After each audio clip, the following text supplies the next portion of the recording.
Mayang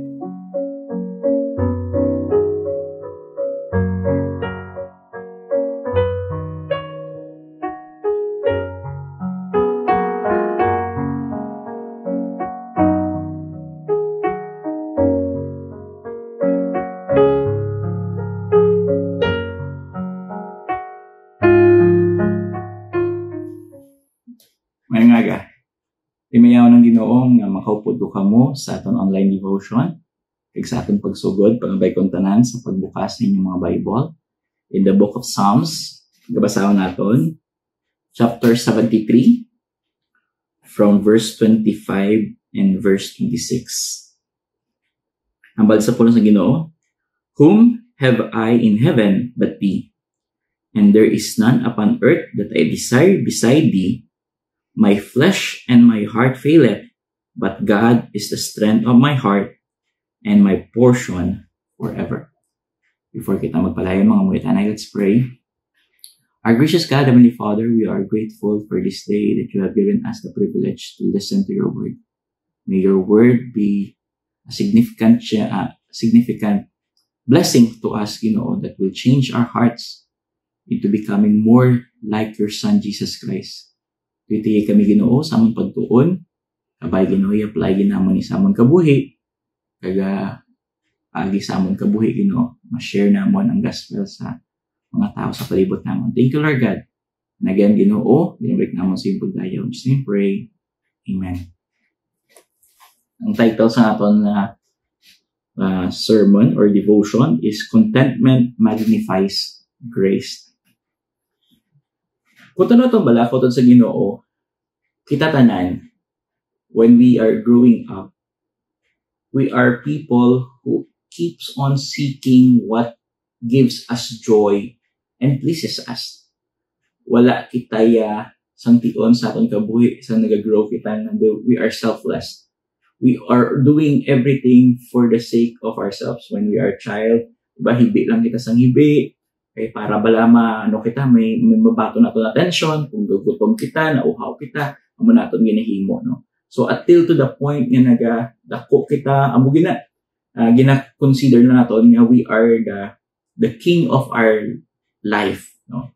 Kaya ang aton attitude towards others is dapat i-please nyo kami or i-please mo kami, no? Or mo ako, no? So amo gina ang tendency naton. Yet kung tanong ito bala, through time, we get to know this truth.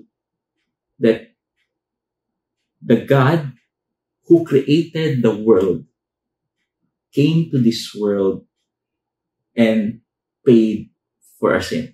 Again, kung tanong ito bala, ang amo ng idea that concept alone, makahatag sa ito ang hit in the back.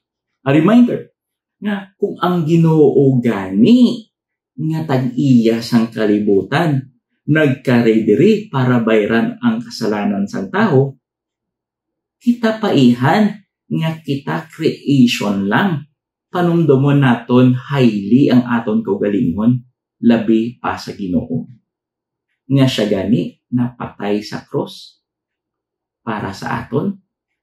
Hari siya sang tanan, yet he do it because of his obedience sa Amay kag his love for others. Love for us.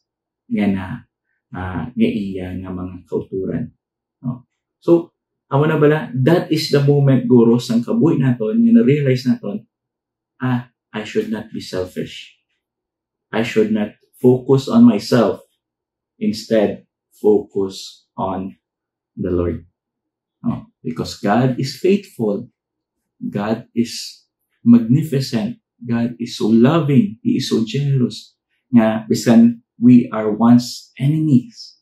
Kontra niya kita. We don't deserve anything from Him. Every day of our life, we are being provided. And God is giving us everything that we need. And amo ng time nga mag-start ang tigipusoon nga maging content kita sa tanan or contented kita sa tanan nga ginaaman sa aton sa Ginoo. Kaya amo ning gusto ko ipag-center ang aton heart subong nga aga. no? Contentment magnifies grace. Kaga, that is the only way, no? So, balik kita sa passage, no? Sa verse 24, 25, whom have I in heaven but thee, and there is none upon earth that I desire beside thee. So, si Isaac dire, gasiling siya nga, wala na sang iban pa nga makahatag sa akon sang kalipay, kundi ikaw lang. Kaga, subong, in verse 26, makita naton nga hindi siya pwede ka-rely on certain things.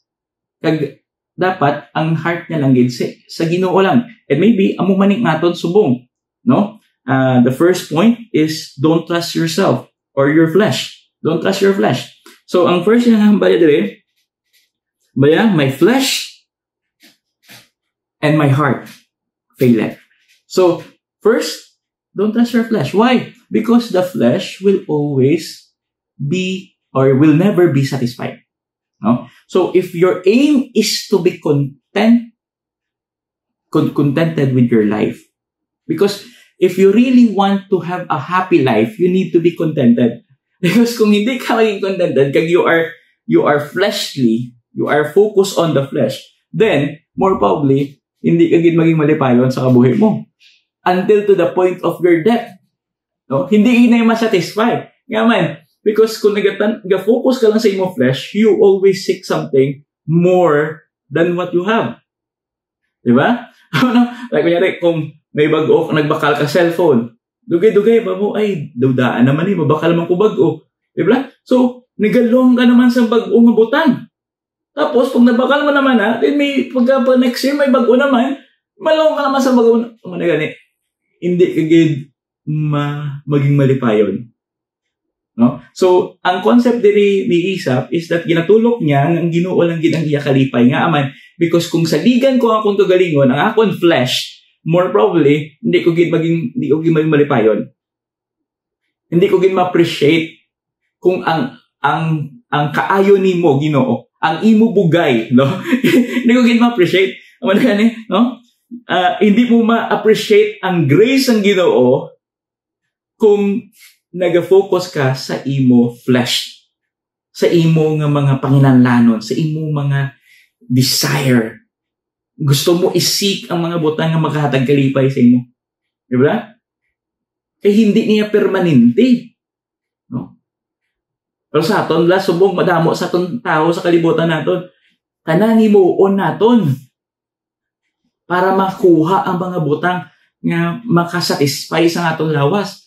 But the end of the day, ma-realize natin that it is not worth it.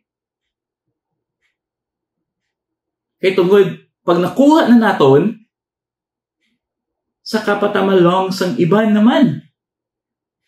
Kaya tungod, balaan natin, if we keep on feeding the flesh, it will never stop. It will never stop. And because of that, hindi natin makita ang kaayos ng Ginoo. Amo na ganyan, no? Kung wala kita contentment sa atong tigipusoon, hindi natin ma-appreciate ang grace. Every day, God is providing for the body. The flesh, God is providing for the body. Ang atong lawas, ginahimunan sa Ginoo. Pagkaon, ilimnon, ang hangin, puluyan.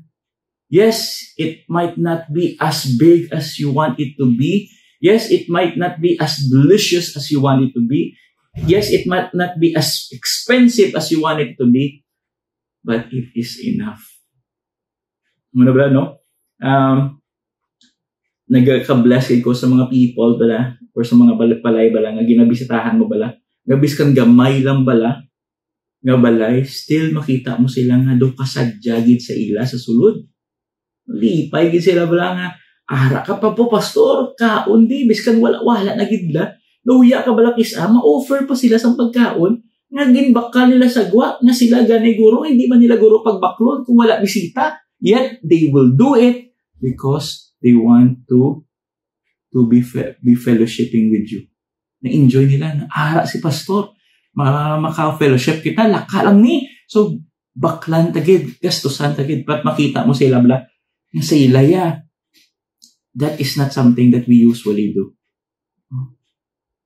Kag amo na bala, kaysa abala, kaysa guilty man ko bala, nga, kaysa abala, katulo ka bala nga do ka usual bala sa imong soft drinks, kaya usual sa imong namit nga pagkaon. Bala, basi gina-feed ko lang bala per me ang akong flesh, hindi ko ginapanomdom gali. Ang resources gali nga ginapanggasto ko sina, hindi dani na para sa dira, kundi para tani sa paglabot sang madamo pagid ng mga kalag.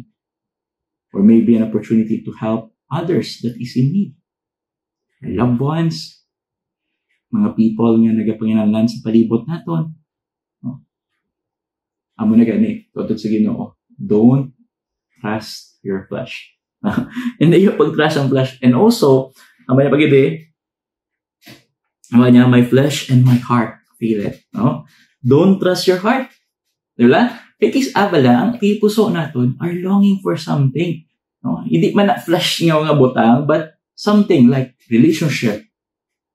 Like, maayo nga bala tsagod, nami nga bala, mga things bala nga hindi naton, hindi tanan tangible.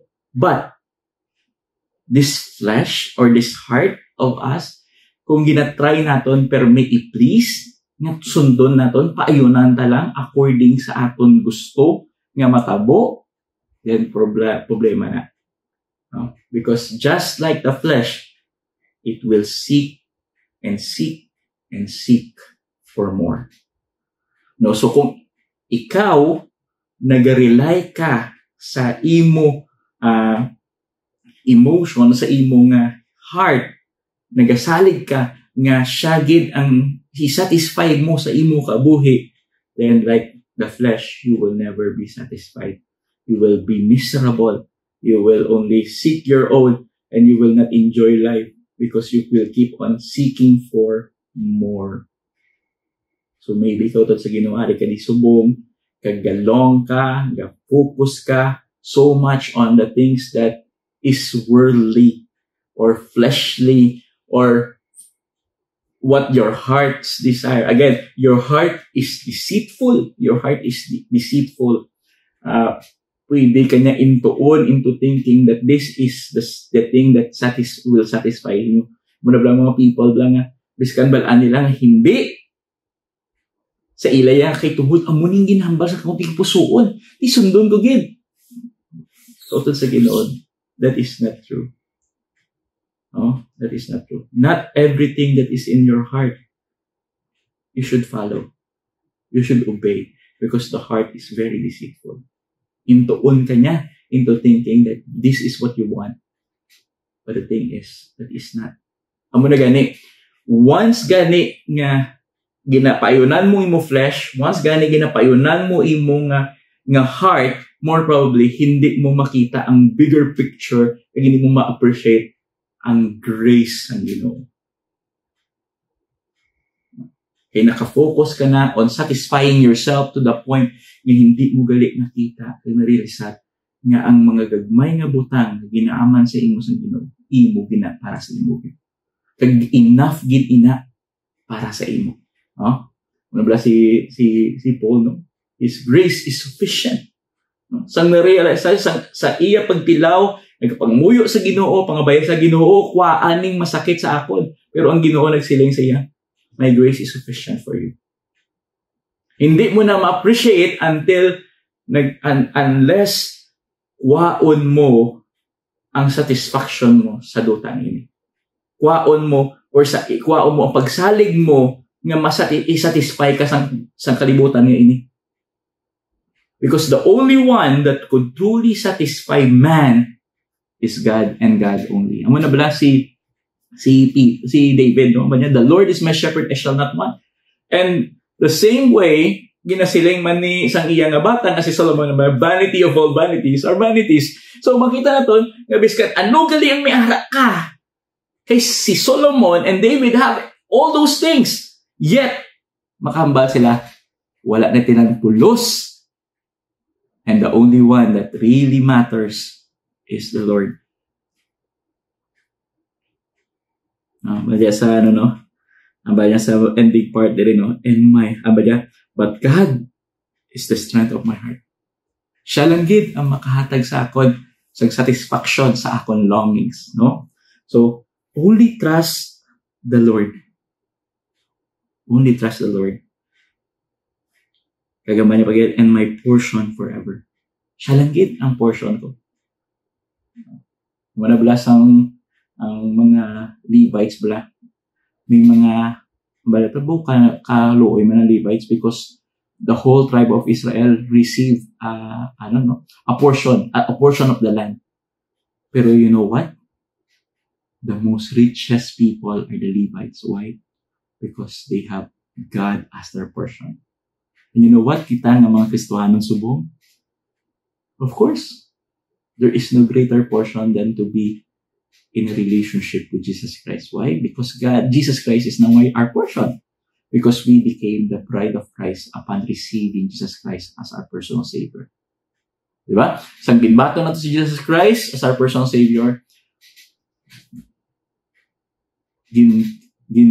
kilala niya kita bilang iya bride. Kaya because of that, someday our portion or that lamb who died at the cross to pay for our sin will be the one who will satisfy us in eternity.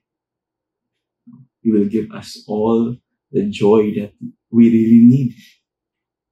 And that's the reason nga until kung ari ka di sa duta, just be contented with everything that God has given you, because that is the only way that you will realize that grace is much more than you think and expect.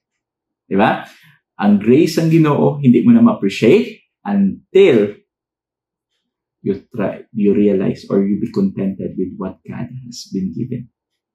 No? Pag nakita mo na gani, saka man wow, God, your grace is amazing. Your grace is amazing. Ano? Ang simple nga pagkaon na ganamit kay tungod halin sa Ginoo. Ang simple nga ilimnon, nagatamis kay tungod halin sa Ginoo. Ang simple nga pangabuhi, maging masadyahon because halin initanan sa Ginoo. His grace is the one who is providing for what we really need. Not what we want, because what we want will never please us, will never satisfy us. But what we need, because on those moments, makita mo, wala ka nagali kinanglanon pa, kundi ang Ginoo.